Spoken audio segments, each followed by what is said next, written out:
Hello everyone, in this video I will show you how to edit a PDF in Canva.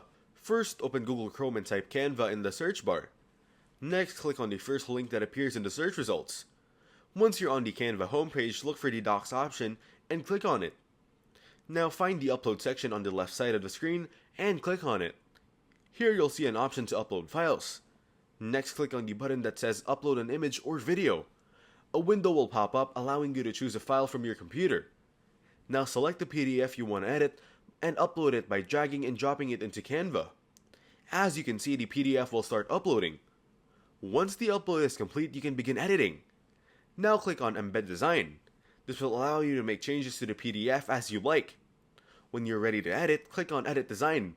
You can add text, images, or any other elements you want in the PDF. After you finish making your changes, click on the Save button in the top right corner to ensure your edits are saved. And that's it! You successfully edited a PDF in Canva. If this video was helpful, please consider leaving a like and subscribe to the channel. With that being said, I'll see you in the next video.